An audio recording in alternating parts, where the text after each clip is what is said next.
Saya perintahkan bersihkan itu BUMN. Kadang-kadang nekat-nekat mereka itu, ya.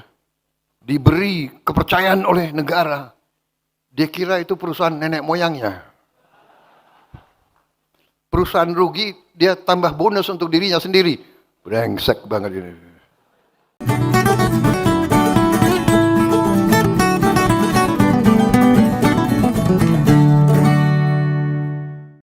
Gaya bicara presiden kita ini kayak marah-marah ke petinggi BUMN.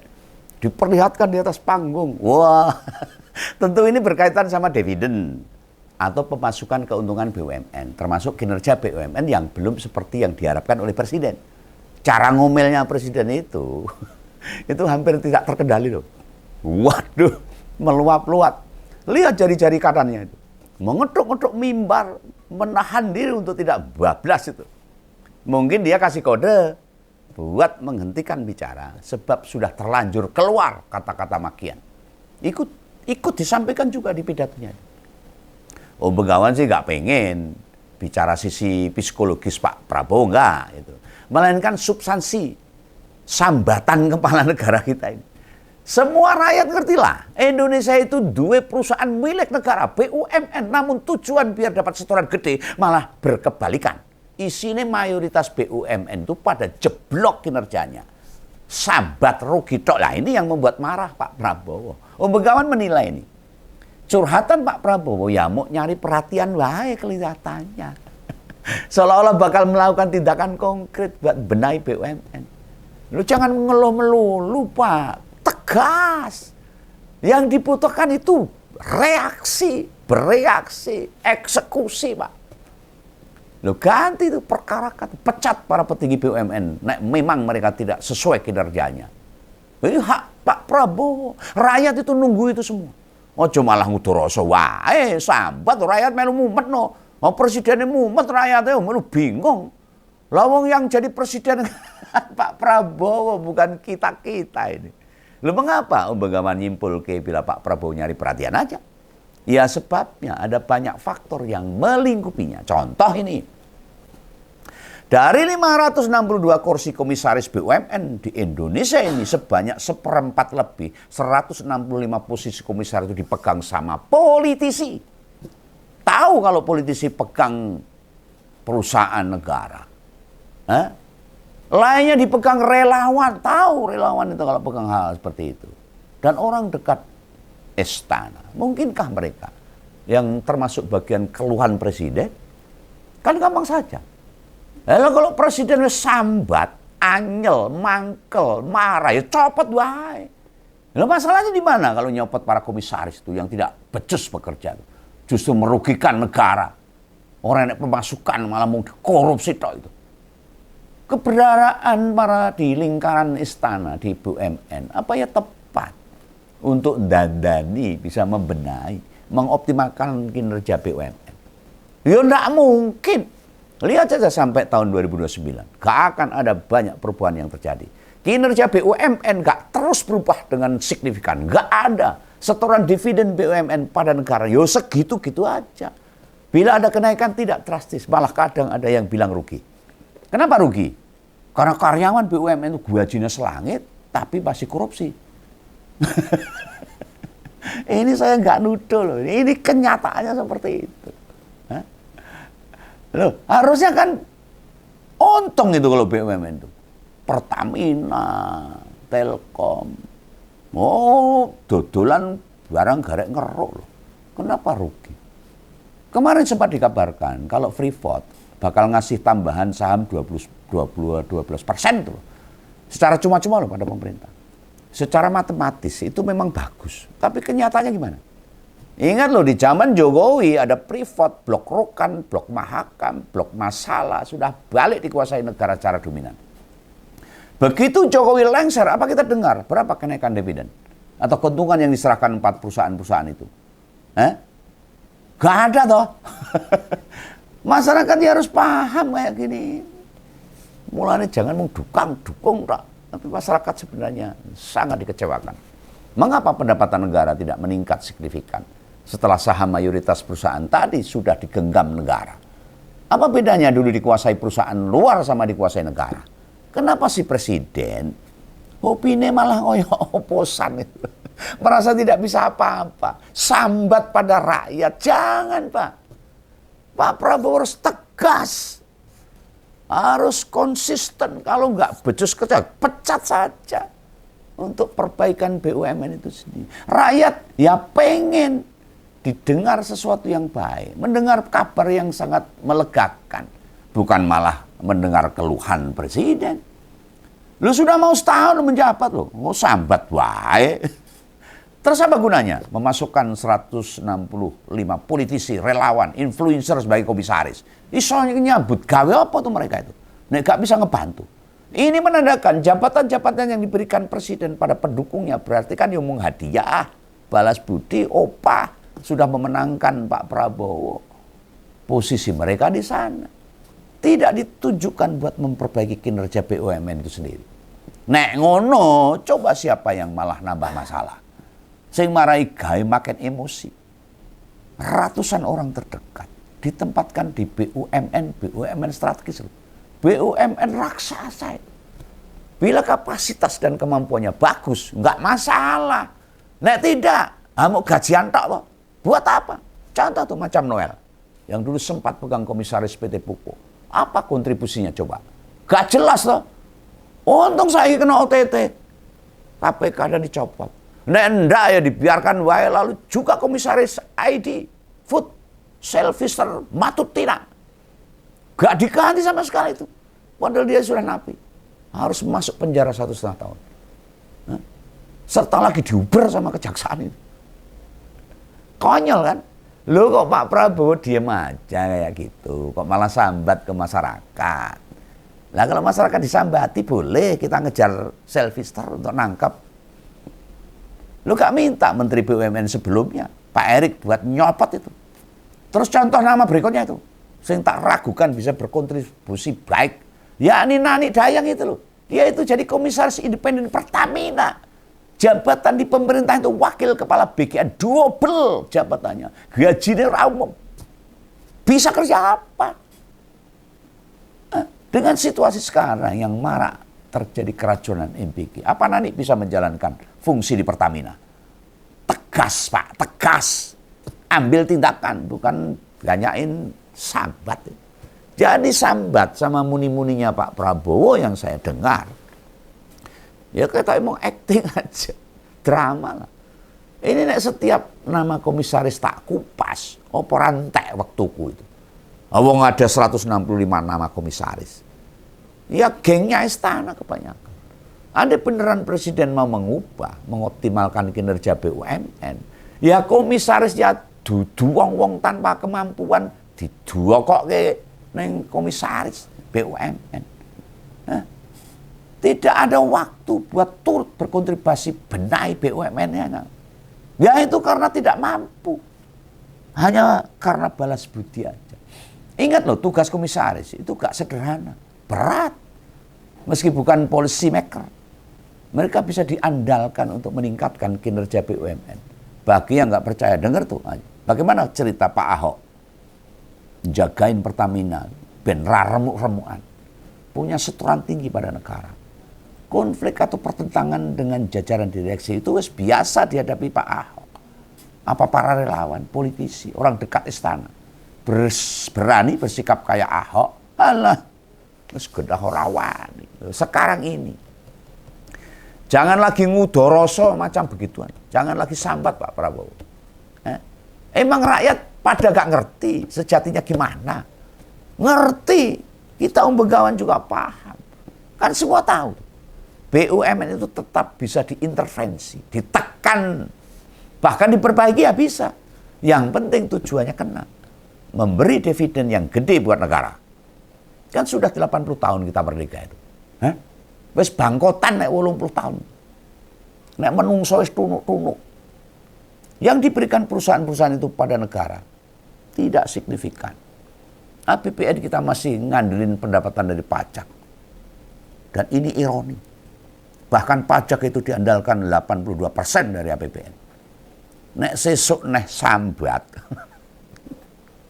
Kalau Pak Prabowo masih sambat, masih ngeluh perkara BUMN, wis leren we Pak. Kalau tidak mau pecatin tuh para komisaris BUMN. Ya beberapa kali kita dengarkan ya ngomong soal para petinggi BUMN, ini terkesan emosi Pak Prabowo. Maksudnya ya jelas ditujukan buat jajaran direksi BUMN.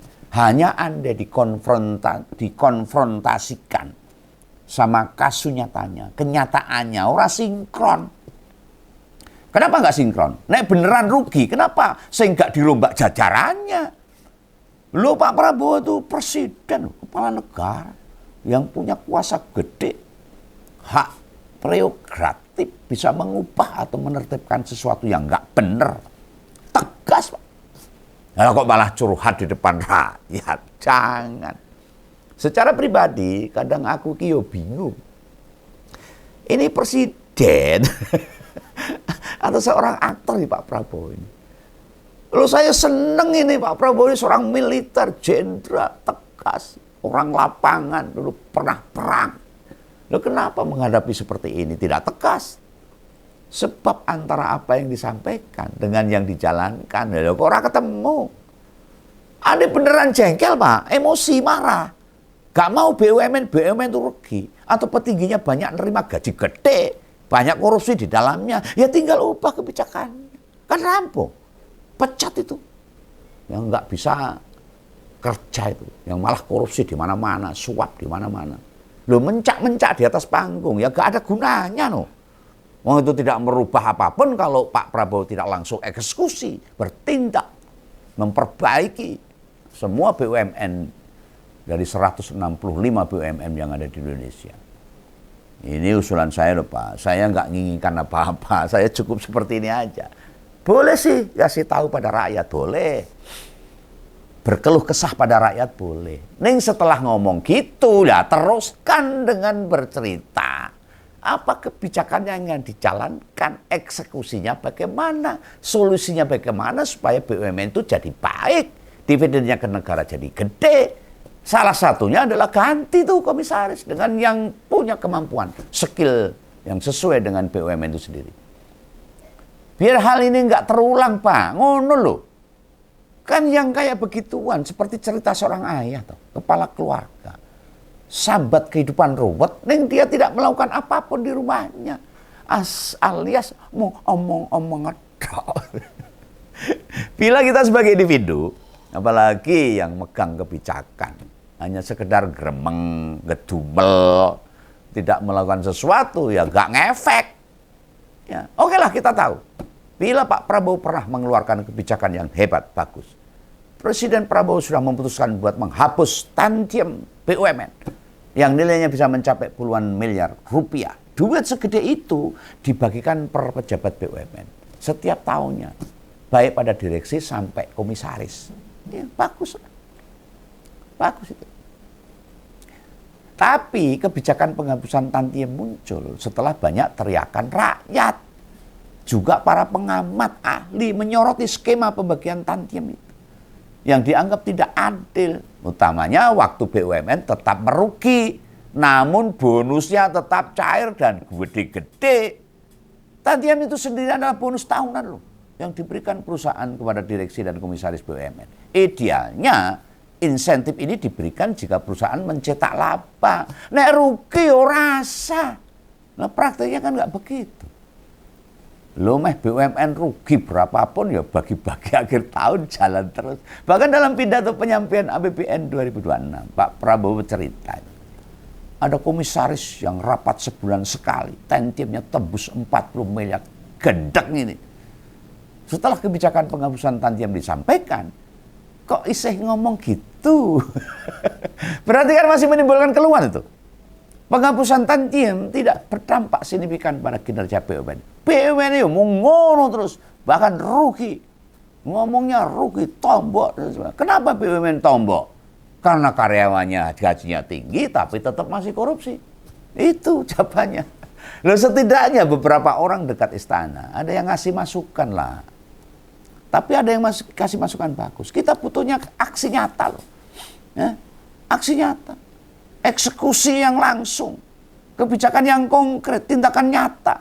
Dudu sambate Pak Presiden, bukan keluhan, bukan gremeng-gremeng. Lah ini para pembisik itu, yo aja sekedar grundel tok, sambat iri ngadu tok. Mereka yang cerita ke presiden, sekalian kasih solusi, jalan keluar.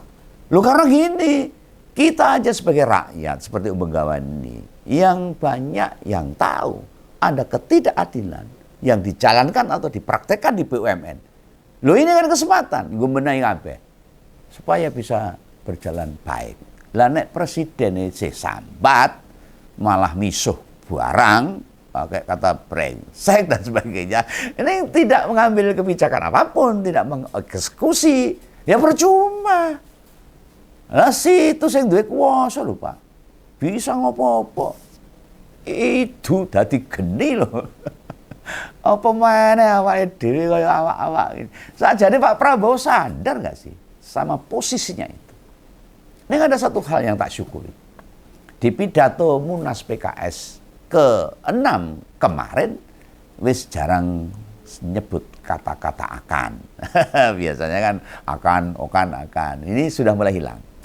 Meski belum semua hilang, setidaknya berkurang drastis. Nah, Pak Prabowo itu kan pengambil kebijakan yang bisa mengubah situasi dan kondisi. Masa ngomongannya akan terus, nyebelin loh. Ini bukan lagi kampanye loh, Pak. Ini tidak saatnya ngomong ide dan gagasan. Sebagai kepala pemerintah, ya ambil sikap tegas. Ngono, keluarkan kebijakan, eksekusi untuk membenahi itu semua. Kabarkan pada rakyat target dividen berapa, mondai biro, atau para petinggi BUMN itu mesti gimana. Gen gak nggangsir keuntungan BUMN aja, gak ngeruk keuntungannya aja. BUMN itu nek untung, gajinya karyawan gede, dikorupsi meneh. Ning nek tombok, nek rugi, negara kok nomboi. Itu kan bahaya kayak gitu. Sebagai pengusaha puluhan tahun, idealnya Pak Prabowo ngerti, paham langkah-langkah yang tepat ini bagaimana. Rakyat butuh ketegasan, Pak. Solusi konkret, Pak. Bukan curhatan, bukan keluhan. Jurus seakan-akan sudah bukan waktunya disampaikan. Terus Bengawan mau piye ini? Melihat itu semua. Perkara pembenahan BUMN. Nek aku sih intinya ya negatif. Gak yakin BUMN kita bisa perform dengan lebih baik. Tadi wis tak sebut 165 komisaris BUMN itu dikuasai orang dekat presiden. Tercatat kader partai itu jumlahnya ada 104 komisaris. Lalu sisanya 64 orang itu relawan. Ini yang identitasnya ketahuan. Gimana yang dia menyembunyikan rekam jejaknya. Bahkan di BUMN besar macam Pertamina, PLN, Wika, Telkom. Dari 5 komisaris yang ada, lebih dari 1, bahkan ada yang sampai 3, itu kader partai. Kalau sudah kader partai, uangnya kemana? Hah? Ke rakyat. Lo nyat babakan drama jago bener ini. Bumeh tak tekan sampai kapan ini? Kita menghadapi situasi yang sama. Mau nginang ini, tidak mengubah nasib rakyat. Bahkan rakyat semakin terpuruk. Ingat Pak Prabowo adalah presiden, tugasnya adalah mensejahterakan rakyat, bukan mensejahterakan teman-temannya. Dengan membagi jabatan di semua komisaris. Itu ya pesan Bengawan ini. Saya tidak menuduh, agar menjadi introspeksi bagi Pak Prabowo. Salam Pak Prabowo, sejahterakan rakyat. Dadah.